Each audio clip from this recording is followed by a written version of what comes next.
Boa noite. Ele responde a mais de 30 processos na justiça e também é investigado por aliciamento de menores e pedofilia.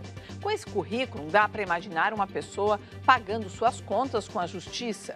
Nada disso. O político em questão foi eleito de novo para governar a segunda cidade mais rica do Amazonas, mesmo sendo ficha suja com processo em andamento no Tribunal Superior Eleitoral. Nesta edição, vamos detalhar esse caso que engrossa a lista da impunidade. E veja também outras notícias importantes de hoje. No Dia Mundial da Água, um navegador solitário resolve limpar com as mãos a sujeira do rio Tietê. Justiça exige fim da fila de caminhões com destino ao Porto de Santos em 48 horas. Batalhão de choque dispersa manifestantes contrários à desocupação do Museu do Índio no Rio de Janeiro. Tudo pronto para a inauguração na USP da biblioteca doada pelo empresário José Mindlin. Novidade tecnológica no jornalismo da TV Cultura. É a segunda tela que dá informações adicionais ao público.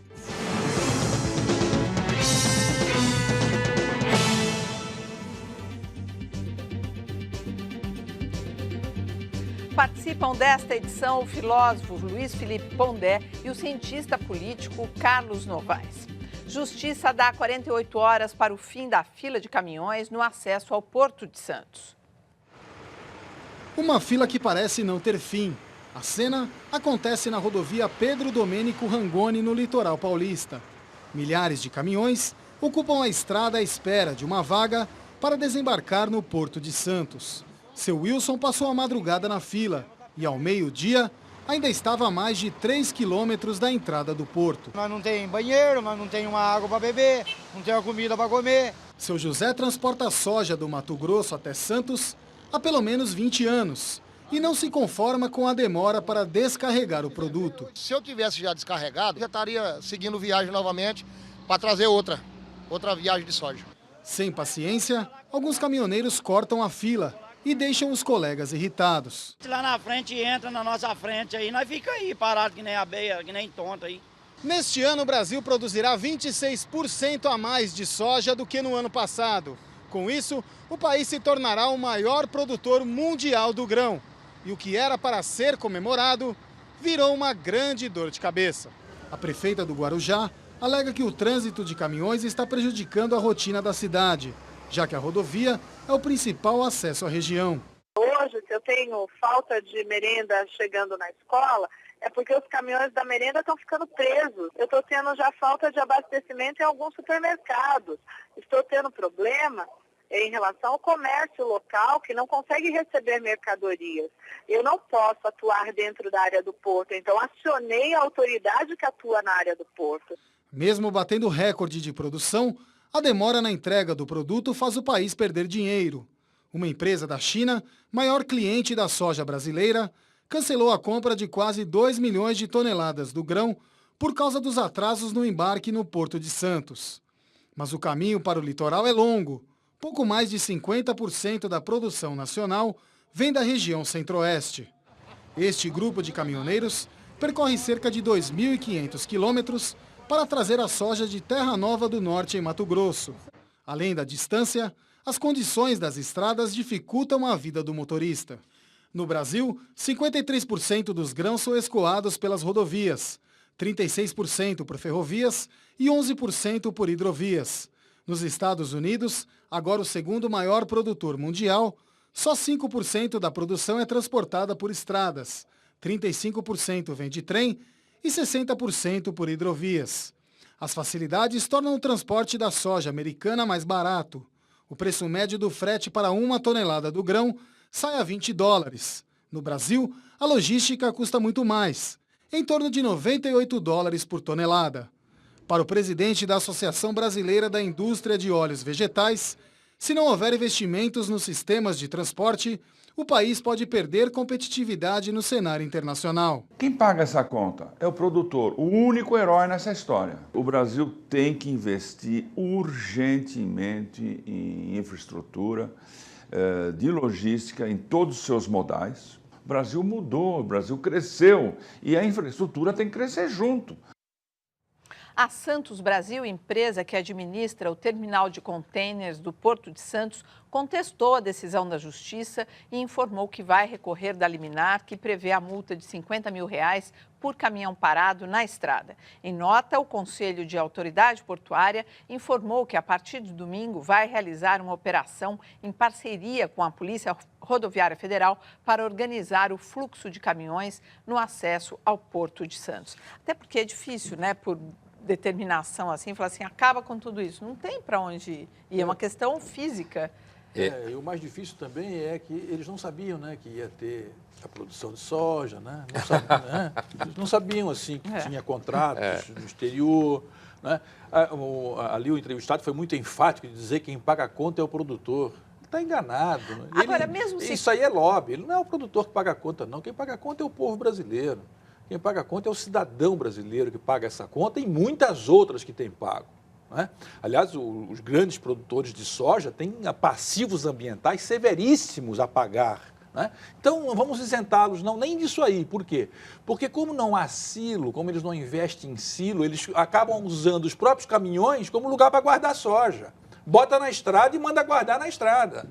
Então, aí tem muita coisa. E tem o governo que 8 anos de PSDB e 10 anos agora comemorados de PT, e ninguém viu que tinha que ampliar enormemente a nossa infraestrutura portuária. Agora, é uma dependência muito grande do Porto de Santos, não é? Eu acho que Porque o país tem uma costa gigante. São 6.500 quilômetros de costa. O problema é que construir portos custa dinheiro, né? A nossa soja também sai pelo Espírito Santo, né? também sai pouco, mas sai alguma coisa ainda por Itajaí também. Agora, gente, imagine ali, o último entrevistado falou, tem que investir na infraestrutura e tal. Se o país resolver hoje acordar e falar assim, vamos investir, fazer portos, botar para quebrar aqui, ainda leva um tempo para isso entrar nos trilhos. Quem sabe uns 150 anos. Não, mas essa situação é importante como caso didático, acho que em 2 casos. Primeiro, essa coisa de a justiça mandar acabar em 48 horas. É mais ou menos como você considerar que passar fome está fora da lei. Ou então acabar com a miséria por decreto. Isso é uma coisa comum entre nós. Achar que você cria uma lei ou faz alguma coisa como lei, né? E daí vai resolver o problema.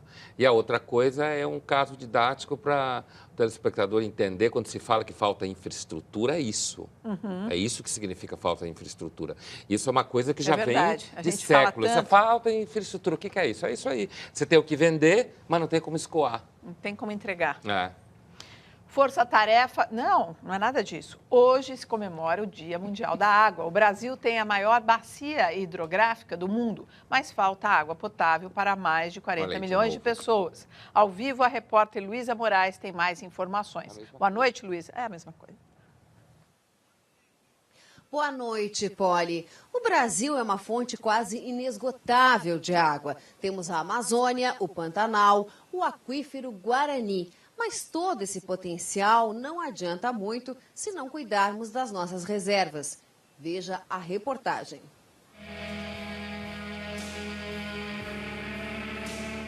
Sem ela, nós não existiríamos. Só há vida quando existe água. Nos últimos anos, a população do planeta dobrou de tamanho, enquanto o consumo de água multiplicou por 7 e as reservas diminuíram em 1/3. Em vários lugares do planeta falta água até para beber. O Brasil é um país privilegiado. Temos 8% das águas doces do planeta e 13,5% de todo o potencial hídrico do mundo. Temos a Amazônia, maior bacia hidrográfica do mundo, o Pantanal e o aquífero Guarani, um verdadeiro mar subterrâneo. Apesar disso, 45 milhões de brasileiros não têm acesso à água potável e cerca de metade da população vive sem tratamento de esgoto, a primeira causa de contaminação das águas. Uma situação que se agrava a cada dia. As palavras são da maior autoridade brasileira em gestão de águas. O problema é político, é convencer os governos a adotar políticas públicas gerais consistentes, coerentes com os novos tempos. É preciso realmente ter ações severas de gestão, com mais tecnologia, mais uso de informação, porque senão realmente nós vamos passar por períodos de crise muito intensos que vão afetar os recursos hídricos e mais ainda a saúde humana, a vulnerabilidade das populações. Enquanto isso, um exemplo. Um catador de lixo encontrou uma forma de sobreviver e ainda ajudar a limpar as águas do rio mais poluído e querido dos paulistas, o Tietê. A rotina de Roberto é recolher no rio Tietê garrafas PET, e elas são muitas. Depois de recolhido, o material ensacado vai para uma usina de reciclagem, um alívio para um rio que já foi sinônimo de vida. Felicidade, né? Embora que muita gente não reconhece. Eu já passei em canto e o cara falou, o lixeiro lá, mas eu nem me preocupo. Eu fico feliz de estar fazendo uma limpeza no rio e ajudando tanto para o país como para mim.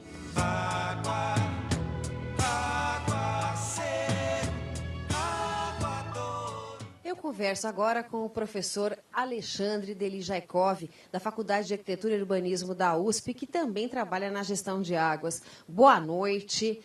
Qual é o preço que nós pagamos por cuidar tão mal das nossas águas?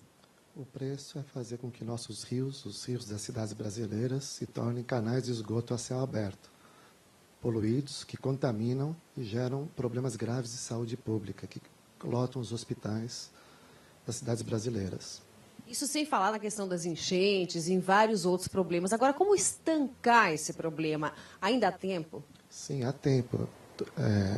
É uma tomada de consciência de cada cidadão rumo à cooperação visando a gestão por bacia hidrográfica. Sociedade civil, poder público, rumo a essa gestão, principalmente ligado à questão dos recursos hídricos. Ok, muito obrigada, professor, que lembra também que a questão do lixo deve ser lembrada, como a gente viu aí, o belo exemplo do Roberto. Eu volto ao estúdio, Poli. Obrigada, Luísa. E aqui no site do Jornal da Cultura você encontra dicas aí de como economizar água. E a gente dizia aqui, enquanto passava a matéria, que essa é mais uma matéria que trata da falta de infraestrutura no país. Agora, na questão do lixo, a gente fica também metendo pau, porque falta infraestrutura e é uma questão política, e é mesmo, mas a população não pode jogar tanto lixo também nos rios e córregos da cidade. Sim. Sim, claro, mas é isso que ele falava do cidadão. Mas eu acho que é importante pontuar uma coisa que falta muito no Brasil é a política de Estado e não política só de governo. Quer dizer, infraestrutura, assim como educação, saúde, não é uma questão de que partido político está no poder.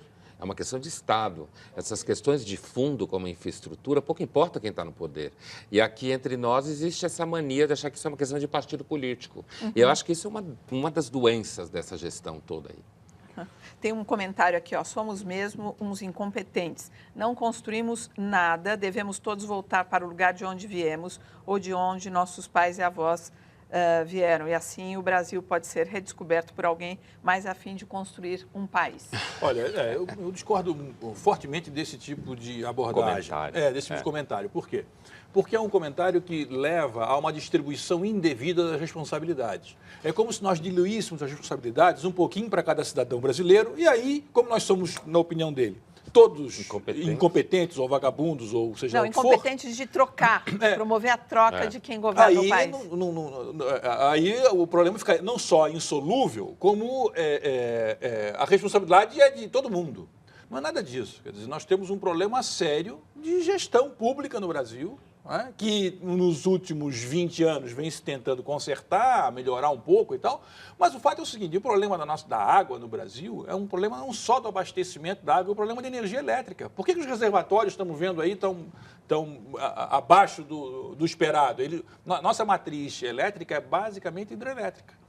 Vai gerar problema.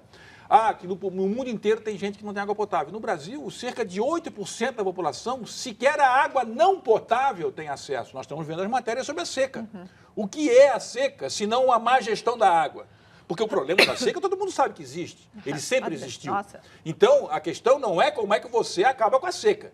A questão é como é que você gere a água de modo que as pessoas que vivem no semiárido possam ter alguma água de forma contínua e água potável. Essas pessoas sequer água não potável Mas o que você quer dizer assim, Novaes? Não entendi. Assim, onde você quer chegar? Eu quero chegar no fato de que falta governo, falta política, falta visão estratégica e falta uma escolha de enfrentar esses problemas. Veja. Então, toda hora a gente está dizendo... No semiárido era o Rio São Francisco. Uhum. As obras foram praticamente abandonadas, boa parte das obras que estavam em andamento, que foram feitas, se perderam, uma parte já se perdeu em função do abandono.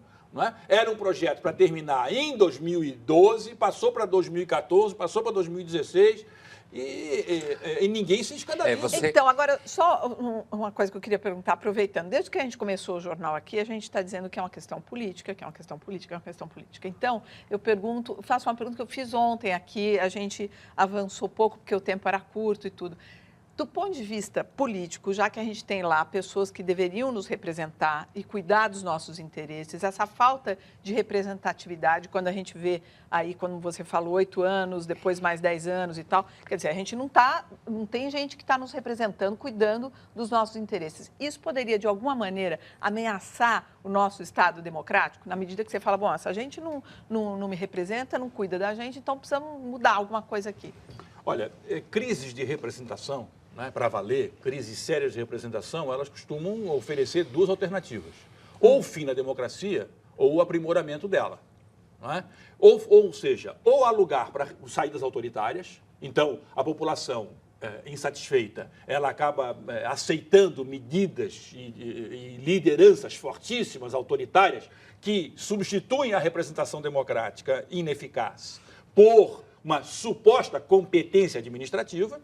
Né? Ou, então, a população se mexe, a sociedade civil se mexe e provoca uma alteração profunda no sistema de representação. E aí, sim, aproveitando a tua pergunta, quer dizer, para mim o problema no Brasil não são os partidos, não é a maneira de nós elegermos, que uns querem voto distrital, como se isso fosse mudar alguma coisa, não muda nada. A crise no Brasil é uma crise de representação.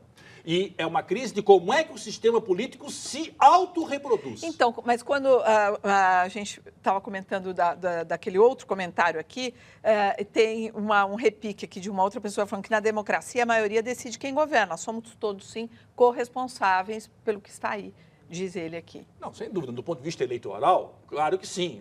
Nós votamos, então... Agora, nós imaginarmos que o déficit de verdade, o déficit de decência, o déficit de integridade entre os representantes e os representados torna todo mundo responsável pela falta de verdade, pela falta de decência e pela falta de integridade é um absurdo. Porque as pessoas têm boa fé. O sujeito chega lá e diz que vai fazer direito. Ele se apresenta como alguém moral. E depois ele se elege, ele não é nem moral, nem decente, nem eficaz. Você não pode dizer que as pessoas são culpadas. Porque existe, esse déficit existe por quê? Porque existe aquilo que o velho Marx chamava de o defeito mais tolerável das pessoas, que é a credulidade. As pessoas acreditam. Então, nós não podemos condená-las porque acreditam, não é? E muitas vezes acreditam diferente do que eu acredito, por exemplo, diferente do que o Pondé acredita, do que você acredita. Mas o fato é que as pessoas emprestam legitimidade porque acreditam no que eles dizem. Eles fazem depois tudo ao contrário. Então, não dá para dizer, você é responsável. Não, você é responsável, mas por um pedaço da história. Tem uma parte da narrativa que eles fazem depois. Então, onde é que está o problema? Está no fato de que nós deixamos que eles se autonomizassem, que eles se afastassem de nós. Qual é a forma de acabar com isso? É acabar com a reeleição infinita para o Legislativo. É fazer esses caras terem que... Teve lá 4 anos, sai e não pode mais concorrer, para voltar a haver uma efetiva representação da sociedade. Outro dia eu falo melhor sobre isso, porque é uma questão técnica importante. Força-Tarefa da Justiça, Ministério do Trabalho e Receita Federal encontra 29 bolivianos em situação de trabalho escravo em São Paulo. Nesta oficina de costura no Belenzinho, na zona leste de São Paulo, 29 bolivianos trabalhavam em situação de escravidão. Eles cumpriam jornada de 13 a 14 horas diárias, de segunda a sábado, e tinham descontadas as despesas com alimentação, habitação e viagem para o Brasil. Sobravam cerca de R$400 por mês. Os contratos eram de julho de 2012. Foi encontrada uma situação muito precária, né? Indícios fortes aí, né? De servidão por dívida contraída na Bolívia. Segundo os fiscais, as condições encontradas na oficina eram muito precárias. O local, que também servia de moradia, inclusive para crianças, não tinha água potável. Os alimentos das pessoas eram guardados junto com ração de animais. Havia instalações elétricas clandestinas e botijões de gás com risco de explosão. No local, os fiscais apreenderam peças de roupa com a marca da empresa responsável, a JEP Indústria e Comércio, dona das marcas Luigi Bertoli, Core e M. Segundo as investigações, a JEP repassava a produção das peças para outra empresa chamada Silobai. Esta contratava a oficina em que trabalhavam os bolivianos. A JEP alegou que ignorava a situação dos trabalhadores. Eles alegaram desconhecimento nessa cadeia produtiva. Mas, claro, do ponto de vista jurídico e legal, é importante destacar que eles são responsáveis porque que é um produto deles que está ali. A JEP foi punida administrativamente, obrigada a contratar e depois rescindir os contratos dos trabalhadores. O acordo custará à empresa R$1.100.000. Ela assume um dever de indenizar individualmente cada trabalhador explorado num patamar próximo a 23 mil, 24 mil. E assume ainda um compromisso de indenizar a sociedade a título de dano moral coletivo na casa de R$450 mil. Ninguém foi preso. O caso foi encaminhado para a Secretaria de Justiça do Estado. O próximo passo é a ação para punir o crime de tráfico de pessoas. Pela primeira vez, há indícios concretos do aliciamento dos bolivianos. Este anúncio, veiculado em uma rádio boliviana, chama a população para o trabalho no Brasil. Junto com ele, foi encontrada uma nota fiscal que, segundo a Força Tarefa, prova que as contratações aconteceram. Para o Ministério do Trabalho, é preciso atenção especial ao setor têxtil. Há sérios indícios de que o setor está trabalhando de forma bastante reiterada dessa maneira, né? O setor têxtil paulista. A empresa JEP informou que repudia a utilização de mão de obra irregular e que a prática contraria a política de relacionamento com os fornecedores. Imagine se fosse o contrário. Agora, isso que o delegado falou não é novidade. Há muito tempo se sabe que na Zona Leste é o endereço né, onde tem essas pequenas confecções, as pessoas trabalham ali. E assim, outra coisa que faz a gente pensar é como deve ser ruim a vida na Bolívia para as pessoas aceitarem essa condição aqui. Normalmente quando você tem um tipo de escravidão hoje, como por exemplo acontece trabalho escravo nos Estados Unidos, gente vindo do México, isso é uma coisa que já foi falada várias vezes, inclusive o cinema trabalhou, porque uma pessoa quando sai de um lugar, as pessoas saem normalmente porque vão buscar a vida melhor. Uhum. Isso desde italianos que migraram para o Brasil até alguém que faz uma situação como essa. Antigamente isso não era tão, você tinha menos fiscalização, hoje você tem mais fiscalização. Então isso fala, evidentemente que essa empresa tem que ser punida, isso não tem nenhum que né? É claro que tem que ser punida. Mas, assim, isso aponta para como a situação nos países dessas pessoas é péssima. Senão, provavelmente, eles não se submetiam a isso. E outra coisa é o que será feito com eles. Eles vão ser mandados de volta para lá? Se eles forem mandados de volta para lá e continuar ruim, eles vão voltar para cá. A situação é horrível. Quem for no Bom Retiro já vê a grande presença dos bolivianos aqui, paraguaios. Há festas, inclusive, há um circuito cultural que eles fazem aqui. Uhum. Né?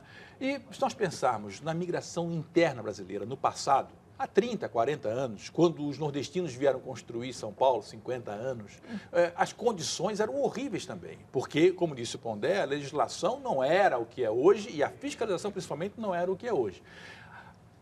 Essas pessoas que saem dos seus locais, tanto os nordestinos aqui no Brasil, como os bolivianos e os paraguaios, são os melhores, são os mais determinados, são os mais aventureiros, os que querem ir para vencer, para lutar, são os que têm responsabilidade enorme com as suas famílias. E convenhamos, não dá para dizer que essas empresas as marcas finais não sabem, elas não podem dizer que não sabem. Isso aí é um truque. Eles fazem toda essa confusão de notas fiscais com diferentes fornecedores do produto original para justamente dizerem que não tem nada a ver com isso. Sabe o que é isso? É a forma de competir com a indústria têxtil chinesa, com a indústria de confecções chinesa. Que é um trabalho também... Que é um trabalho também aviltante. Então, por isso é que o velho Marx, você está indo pela segunda vez. Hoje é a segunda vez. Você está marxista. Não, marxista não, porque isso aí não faz sentido então, mais ser. Mas, como dizia o velho Marx, quer dizer... Ou você tem uma situação global, planetária, né? Ou a vida não vai melhorar para todo mundo. Mas não dá para fazer. É difícil a situação global, planetária. É difícil, mas... Você vai ter que matar muita gente para fazer isso. Não sei se... Bom, eu prefiro acreditar que a solução não é matar muita gente. Não, claro que o Enio está sugerindo aqui... Mas não estamos matando ninguém aqui. Está sugerindo, olha, gente, que curioso. Ajudar os bolivianos que estão aqui. Ele está dizendo aqui, ó, façam uma campanha no Jornal da Cultura para as pessoas denunciarem essas fábricas aí em São Paulo. Porque realmente elas estão instaladas ali na Zona Leste. Às vezes é umas garaginhas, umas garaginhas, ninguém sabe. Muito para uma boa ideia. Nós estamos abertos aqui para poder ajudar. E às vezes o controle não é nem brasileiro, né? Também são os coreanos, são os chineses. Então, os chineses entram com capital, os coreanos entram com capital e com a experiência de organizar gente de maneira exploratória, vil. Entram com as máquinas e aí os bolivianos e os paraguaios entram com a mão de obra. E o Brasil entra com o solo e com a sua leniência com esse tipo de economia, né? Práticas indevidas. Veja a seguir a primeira pesquisa de intenção de voto para a presidência em 2014 e ainda a USP inaugura com um acervo de livros doados pelo empresário José Mindlin.